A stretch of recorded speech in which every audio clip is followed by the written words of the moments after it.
잠언 3장 27절입니다. 29절까지 봉독하시겠습니다. 내 손이 선을 베풀 힘이 있거든 마땅히 받을 자에게 베풀기를 아끼지 말며 내게 있거든 이웃에게 이르기를 갔다가 다시 오라 내일 주겠노라 하지 말며 내 이웃이 내 곁에서 평안히 살거든 그를 해하려고 꾀하지 말며. 아멘. 성경에는 항상 하나님과의 관계와 이웃과의 관계를 균형감 있게 가르쳐 주십니다. 그리스도인이 너무 하나님과의 관계에만 집중해서 이웃을 외면하는 것을 주님께서는 경계하라고 말씀하세요. 그래서 우리가 주님 앞에 섰을 때 하나님과의 관계에서 내가 헌신한 것만을 주님께서는 보지 않으십니다. 선행이라고 이야기하는 이웃을 향한 베품과 돌봄이 있는가를 주님께서 보신다는 거예요. 주님께서는 우리를 교회 안에서 주님과 좋은 관계 유지하고 교회 안에서 성도들과의 관계만 보시는 게 아니에요. 주님께서는 세상에서의 이웃과의 관계도 보십니다. 우리가 그냥 교회 안에서의 나의 삶, 믿음 생활, 그렇게 신앙에만 집중해서 살다 보면 우리가 주님 앞에 갔을 때 주님께서 내가 너의 이웃으로 여러 번 찾아갔는데 한 번도 나를 못 알아보더라. 그렇게 말씀하실 수도 있어요. 그 내용이 바로 지금 우리가 읽은 내용입니다. 그 앞에 지혜에 대해서 말씀하셨어요. 계속 하나님의 말씀에 순종하고 하나님의 징계를 없이 여기지 말고 또 근신의 태도가 있어야 된다. 이런 말씀을 하셨어요. 그런데 돌연 말씀하시는 거예요. 너의 손에 베풀 힘이 있거든 마땅히 받을 자, 즉 도움이 필요한 자에게 베푸는 것을 아끼지 말아라.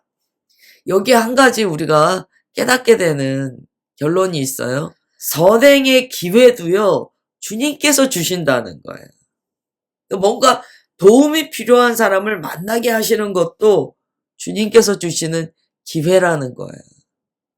참, 이 선행의 기회를 얻는 것도 복입니다. 왜 그럴까요? 우리에게 그를 돕게 하심으로써 주님의 마음이 기쁘신 거예요. 그래서 내 손에 선을 베풀 힘이 있거든. 이것은 하나님께서 이미 우리에게 그러한 것들을 주셨다는 거예요. 베풀 힘, 능력, 자원을 주셨다는 거예요. 이미 주셨어요. 주신 이유는 내가 너에게 이게 필요한 사람을 만나게 할 건데 너는 그에게 이걸 베풀어야 돼 라는 의미로 주셨다는 거야. 근데 어떤 경우 우리는 베풀 힘을 주님께 받았습니다. 근데 봤을 때 이제 안 베푸는 거죠. 이거 내 거야 이러는 경우가 생기는 거예요. 오늘 우리가 기억할 것은 선을 베풀 능력을 주신 분도 주님이시다. 또 선을 베풀 기회를 주신 분도 주님이시다. 주께 감사드려야 되는 제목이 되는 거죠. 그런데 이렇게 주님께서 베풀 힘도 주시고 기회도 주셨어요. 그런데 그만 우리의 마음에 거부하고자 하는 저항이 생기는 거예요. 싫은 거예요. 그래서 28절에 보면 이렇게 행동합니다. 갔다 오라. 내일 주겠다. 라고 이야기한다는 거예요. 그러지 말라는 거예요. 왜 이 마음이 생깁니까? 왜 갔다 와. 내가 다음에 줄게. 이 마음이 왜 생깁니까? 주님께서 내게 베풀어 주신 힘과 능력에 대해서 자기 거라고 생각한다는 거예요. 아, 이거 내 건데. 이거 내 능력인데. 내 힘인데. 내가 왜 이거를 저 사람을 돕는데 써야 돼? 이 마음이 들어오는 거예요. 그러면 사람 마음이 간사해서 주기 싫으니까 내일 다시 와. 그 마음은 뭡니까? 내일은 안 왔으면 좋겠어. 이런 의미예요. 잠언은 정말 우리의 모든 심리를 꿰뚫고 있는 지혜가 있거든요. 그렇게 하지 말라는 거예요. 주님께서 베풀 능력을 주시지 않았느냐. 주님께서 그를 만나게 하신 것은 너에게 선행을 베풀 기회를 주심이 아니냐. 그 기회를 놓치지 말아라. 네가 주님의 마음으로 선행할 수 있는 좋은 기회가 왔다. 베풀어라. 이게 이제 잠언의 말씀입니다. 29절. 여기서 이제 더 나간 악한 마음이 있어요. 이웃이 평안히 옆에서 살고 있는데 공연히 그를 해하려고 도모하지 말라는 거예요. 이웃이 그냥 옆에 평안히 살고 있어요. 근데 그를 공연히 해야 한다고 해요. 그러면 이웃의 입장에서는 어떻게 느끼게 됩니까? 불안한 거예요. 저 사람이 언제 나를 정말 우리가 뒤통수 친다 그러죠. 언제 나를 그렇게 할지 모른다는 거예요. 이 이웃이라는 전제는요. 가까운 관계라는 의미도 되거든요. 이 가까운 관계에 있는 사람이요. 언제든지 돌연 변할 수 있다는 거예요. 이 예측 불가능한 이웃이 되지 말라는 거예요. 예측 불가능하게 이웃을 해할 가능성이 있는 이웃이 되지 말라는 거예요. 만약에 우리가 우리 주변에 이러한 이웃이 있다고 생각해 보십시오. 얼마나 불안합니까? 이 사람이 내 이웃인데 언제 돌연 변해서 나를 해할지 몰라 라고 생각한다면 살겠습니까? 하나님께서 말씀하시는 거예요. 네가 나의 지혜를 간구하느냐? 그 지혜는 단순한 지식이 아니고 인격이에요. 그리스도인의 품격이에요. 예수 그리스도의 성품이에요. 그러니까 정말 지혜가 있는 사람은 어제 말씀드린 것처럼 근신하는 삶의 태도로 나타난다는 거예요. 오늘 말씀에서는 이웃을 돕고 배려하는 실천이 있다는 거예요. 그리고 성품에 향기가 있다는 거예요. 그래서 신약에 보면 집사를 세웁니다. 신약에 있어서의 집사는 처음에 필요가 구제 때문에 생겼어요. 아는 거예요, 제자들이. 사도들이 아는 거예요. 하나님께서는 이렇게 하라고 하셨어 라는 걸 알아요. 지금도 유대인들 보면 예전에 아마 들으셨을 거예요. 유대인들 이 주머니에 구멍 일부러 뚫어놨다 뭐 이런 얘기 들으셨잖아요. 왜 그렇습니까? 빠져나가는 건 내 돈 아니야 라고 생각한다는 거예요. 다른 사람을 위한 거야. 밭에 내 귀퉁이를 남겨두는 것도 왜 그렇습니까? 그건 내 것 아니야. 주님께서 필요한 자들을 위해서 베푸실 영역이야. 룻이 어떻게 합니까? 룻기에 본 보아스가 어떻게 합니까? 아예 그냥 일부러 흘려라라고 이야기를 해요. 사실 이 유대인들은 그게 어릴 때부터 교육되어 있기 때문에 철저하거든요. 나중에 이제 사도들이 예수님을 만나 변화되었을 때요. 그 정신을 잊지 않습니다. 하나님의 말씀에 담긴 하나님의 정신이 있잖아요. 하나님의 마음이 있잖아요. 예수님을 통하여 그게 확장되고 또한 실천돼요. 그러한 과정에서 집사가 세워져요. 그다음에 30절, 33절 보겠습니다. 사람이 내게 악을 행하지 아니하였거든 까닭없이 더불어 다투지 말며 포악한 자를 부러워하지 말며 그의 어떤 행위도 따르지 말라. 대저 패역한 자는 여호와께서 미워하시나 정직한 자에게는 그의 교통하심이 있으며 악인의 집에는 여호와의 저주가 있거니와 의인의 집에는 복이 있느니라. 아멘. 하나님께서 어떤 삶을 기뻐하시는가가 잘 나타납니다. 계속 이웃과의 관계에서 이런 말씀을 하세요. 까닭없이 다투지 말라는 거예요. 좀 전에 보았던 구절과 비슷하죠. 평안히 사는데 이웃을 해하려고 꾀하지 말아라 라는 거예요. 까닭없이 이웃과 다투지 말라, 피해를 입히지 말아라 라는 거예요. 또 포악한 자를 부러워하지 말고 어떤 행위도 따르지 말라. 여기에 이제 한 가지 우리가 유추할 수 있는 그런 까닭없는 악행의 이유를 발견하게 됩니다. 그 마음에 포악한 자를 부러워하는 마음이 있다는 거예요. 이게 뭘까요? 이제 그리스도인이요. 이게 있어야 돼요. 우리가 이제 사회생활을 하면서 사실 보고 배웁니다. 뭐 사회적으로 관계를 통해서 습득하게 되는 거죠. 세상을 사는 방법을 습득해 나가요. 그런데 세상을 살아나갈 때 잘못 습득되는 게 있어요. 아, 저렇게 하니까 사람들이 저 사람을 두려워하는구나. 아, 저렇게 하니까 사람들이 저 사람한테 꼼짝하지 못하네. 그런 걸 배워요. 이 포악한 자를 부러워한다는 것은 어떤 사회생활하면서 습득한 잘못된 지식인 거예요. 어, 저렇게 강하게 하니까 사람들을 억누르니까 사람들이 그 사람 밑에 아주 복종하네. 나도 힘이 있을 때 그렇게 해야지. 그래서 어떻게 됩니까? 시집살이 많이 한 며느리가 자기가 시어머니 되면 도독하게 하는 거예요. 이게 포악한 자를 부러워한다 라는 그 내면의 동기입니다. 그리스도인이 세상이 사는 방법을 보고 부러워하고 따라가고 그것이 옳다라고 생각한다면 문제가 돼요. 그래서 말씀하시는 거예요. 포악한 자의 행동을 부러워하지도 말고 어떤 행위도 따라가지 말라는 거예요. 본받지 말라는 거예요. 야, 세상에서야 그렇게 사는 거. 그들이 믿음이 없으니까 그렇다고 하지 마. 너는 그걸 왜 따라하니? 라는 거예요. 그래서 우리는 주님의 공동체 안에는 세상의 기준과 다른 기준이 있어야 돼요. 말씀의 기준으로 살아야 돼요. 교회에서만 그렇게 사는가? 그렇진 않아요. 그리스도인은 항상 세상을 볼 때도 진리의 기준으로 분별할 수 있어야 됩니다. 그래서 우리는 이것을 때로는 이제 반대 정신이라고 표현해요. 혹시 이런 경우가 있는가를 우리가 봐야 돼요. 아, 세상 사람들이 이렇게 하니까 되는구나. 나도 저렇게 해야지 라는 마음이 있는가를 보셔야 돼요. 32절. 대저 패역한 자는 여호와께서 미워하시나 정직한 자에게는 그의 교통하심이 있으며 무슨 이야기냐면요.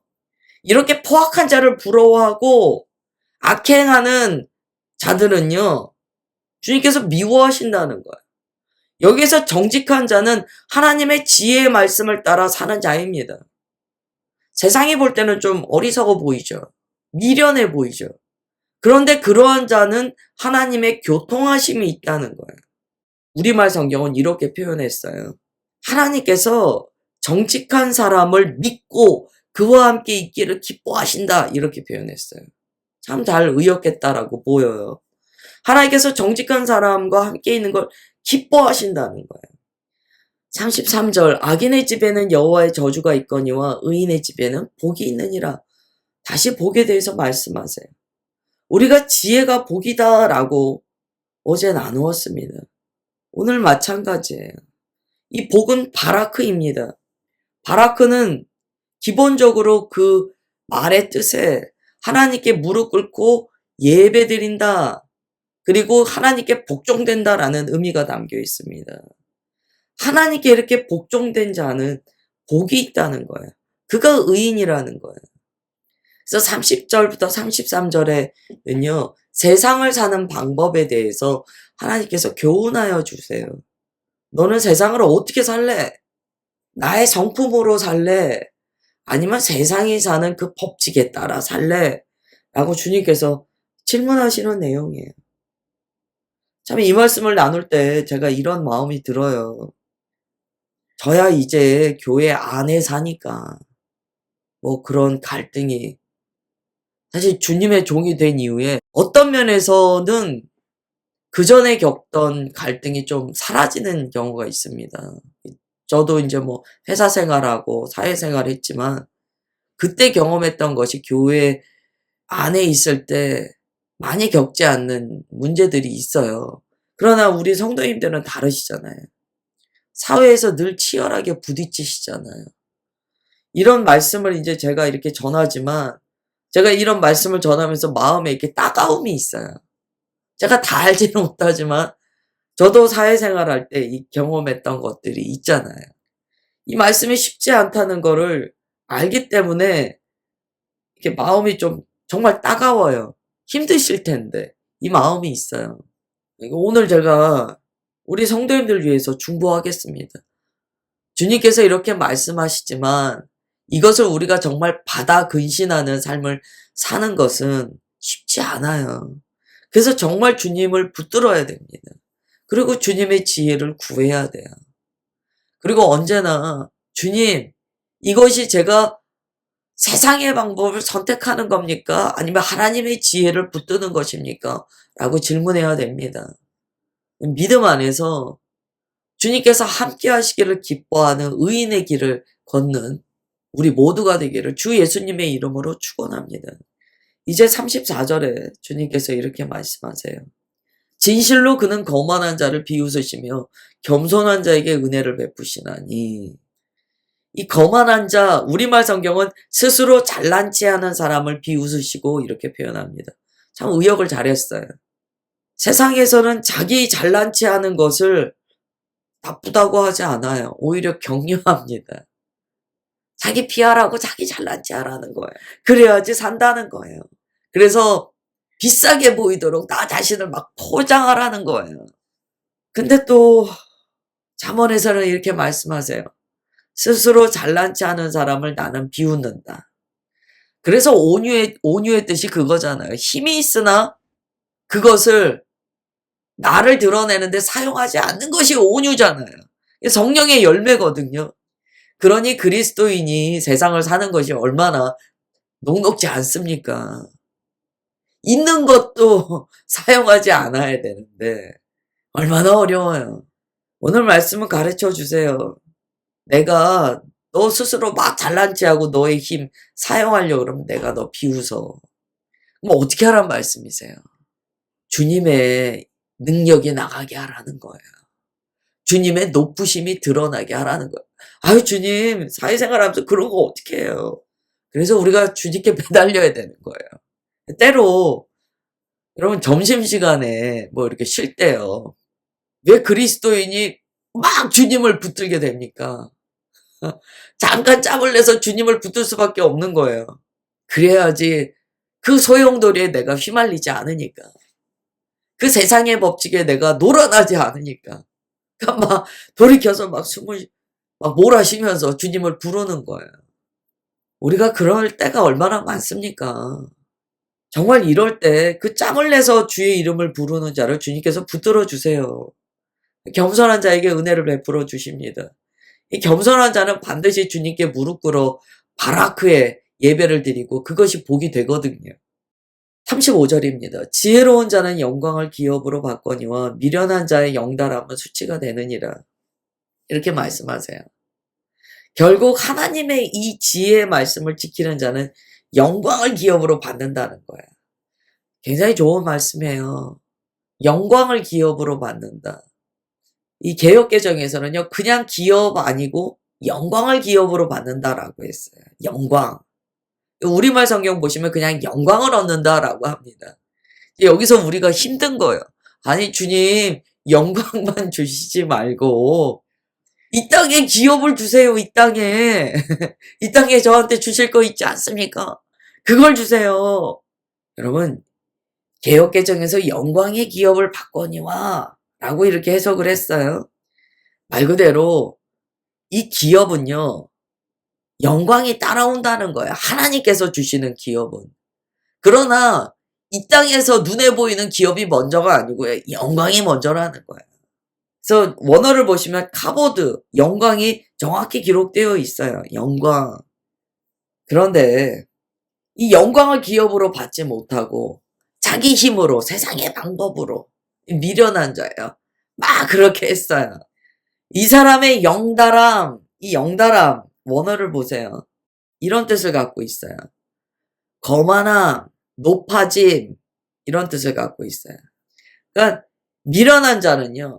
자기 꾀로 높아지려고 애를 쓴다는 거예요. 하나님께서 높이시는 게 아니고 자기가 높아지려고 해요.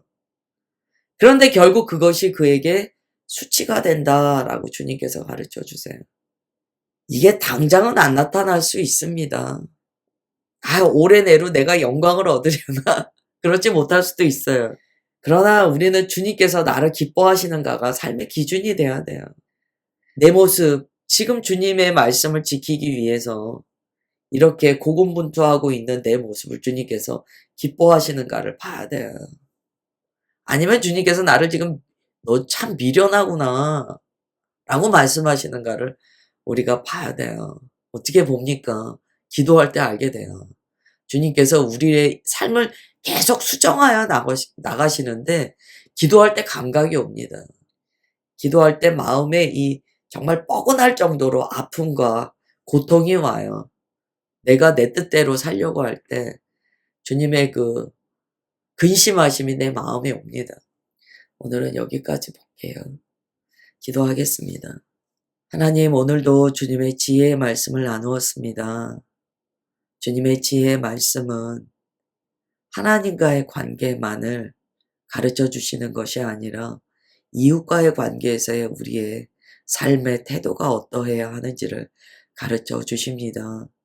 주님께서는 약한 자를 바라볼 때 내가 너에게 준 힘이 있거든 절대 외면하지 말라라고 말씀하십니다. 도우라 라고 가르쳐 주십니다. 그 도움은 이웃을 향하여 하는 것뿐만이 아니라 이웃 안에 거하시는 주님을 향한 것이기도 함을 배웁니다. 하나님, 우리에게 이렇게 베푸고 선행을 기뻐하는 마음을 주옵소서. 또한 주님께서는 강한 자의 허악함과 악행함을 부러워하지 말라라고 경계의 말씀을 주셨습니다. 우리가 세상을 살다 보면 세상이 사는 방법을 보고 배우게 됩니다. 그러나 그 배움이 주님의 뜻이 아닐진데 오늘 이 아침에 우리가 보고 배운 것들을 내려놓기로 결단합니다. 주님께서는 주님의 말씀에 방법이 있으시오며 주님의 마음에 지혜가 있으심을 우리가 압니다. 하나님, 우리가 세상을 사는 방법, 약육강식의 방법에 매몰되지 않게 하시고 주님께서 주시는 오늘 말씀을 따라 약한 자를 돕고 강한 자의 악행을 부러워하지 않게 하옵소서. 그래서 주님께서 나를 통하여 역사하사 나는 단지 온유한 심령으로 엎드려 싸운데 주의 강하심이 주의 이기심으로 나의 삶에 나타날 때까지 하나님 겸손히 엎드리는 우리가 되게 하옵소서. 주님, 그렇게 기다리고 엎드릴 수 있는 힘을 우리에게 주시는 것 믿습니다. 주님, 주의 선하심으로 주의 자녀들 붙들어 주시고 주 예수 그리스도 십자가의 믿음으로 주님의 자녀들 붙들어 주옵소서. 그래서 심령 안에 예수 그리스도의 그 은혜와 진리의 말씀으로 이기는 우리가 되게 하옵소서. 그렇게 역사하여 주심을 믿사오며 사랑하는 주 예수 그리스도의 이름으로 기도드리옵나이다. 아멘.